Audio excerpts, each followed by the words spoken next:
চতুর্থ দিনও আপিল জমা দিচ্ছেন অনেকে। নির্বাচন ভবনে আছেন সহকর্মী মহসিন কবির। সর্বশেষ পরিস্থিতি জানতে সরাসরি যুক্ত হচ্ছে তার সঙ্গে। মহসিন, নির্বাচন ভবনে আজকেও আপিল জমা পড়ছে।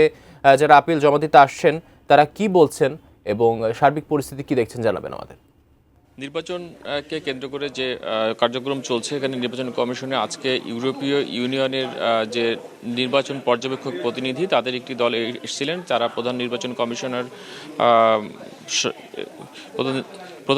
কমিশনারের সঙ্গে তারা বৈঠক করেছেন। প্রায় ঘণ্টাব্যাপী বৈঠকে তারা নির্বাচন পর্যবেক্ষণ নিয়ে কথা বলেছেন এবং ইউরোপীয় ইউনিয়ন জানেন যে নির্বাচন পর্যবেক্ষক যে সকল সংস্থা কিংবা যে সকল দল দেশ থেকে আসবে নির্বাচন পর্যবেক্ষকরা, তাদের মধ্যে অন্যতম হচ্ছে ইউরোপীয় ইউনিয়ন। তো সেই ইউরোপীয় ইউনিয়নের প্রতিনিধি দলের প্রধান যিনি ডক্টর ইভার্স ইয়াপস, তিনি সহ তার আরও 4 সহকর্মী তারা এসেছিলেন এবং তারা এসে প্রধান নির্বাচন কমিশনের সঙ্গে 1 ঘন্টার মতো বৈঠক করার পর তারা সংবাদ মাধ্যমে তারা কথা বলেছেন। তারা বলেছেন যে তারা মাত্রই তাদের কার্যক্রম শুরু করলেন, অর্থাৎ আজকের যে বৈঠক সেটি তাদের প্রথম কার্যক্রম শুরু হলো এবং রবিবার তারা সংবাদ সম্মেলন করবেন, তাদের বিস্তারিত সেখানে তারা তুলে ধরবেন।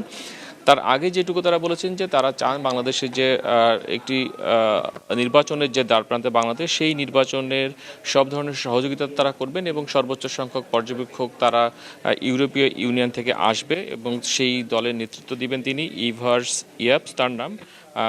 তারা এইখানে কোনো ধরনের দল পক্ষ নয়, তারা একেবারে তারা দলনিরপেক্ষ অবস্থান থেকে তারা এই নির্বাচন পর্যবেক্ষণ করবেন এবং তাদের যে পর্যবেক্ষণ তারা সেটা তুলে ধরবেন। এবং তাদের কাছে প্রশ্ন করা হয়েছিল যে তারা যে আজকে বৈঠক করেছেন কিংবা তাদের পর্যবেক্ষণ কি যে নির্বাচনের যে পরিবেশ সেটি নিয়ে তারা বলছেন যে তারা যেহেতু কার্যক্রম কেবল শুরু করলেন, এই মুহূর্তে তারা আশা করছেন যে বাংলাদেশের যে নির্বাচন সেটি সুষ্ঠু হবে এবং সবার কাছে গ্রহণযোগ্য একটি নির্বাচন হবে এবং সেই গ্রহণযোগ্য এবং সুষ্ঠু নির্বাচন করতে তাদের পর্যবেক্ষক হিসেবে তাদের যে সকল সহযোগিতা সেই সকল সহযোগিতা তারা করবেন। এবং এর আগেও জানেন যে ইউরোপীয় ইউনিয়নের প্রতিনিধিরা এই নির্বাচন কমিশনের প্রধান নির্বাচন কমিশনের সঙ্গে বেশ কয়েকবার বৈঠক করেছেন। সেখানেও তারা বলেছেন যে বাংলাদেশের যে সামনের নির্বাচন, ফেব্রুয়ারিতে যে নির্বাচন, সেই নির্বাচনে তারা সব ধরনের সহযোগিতা অব্যাহত রাখবেন।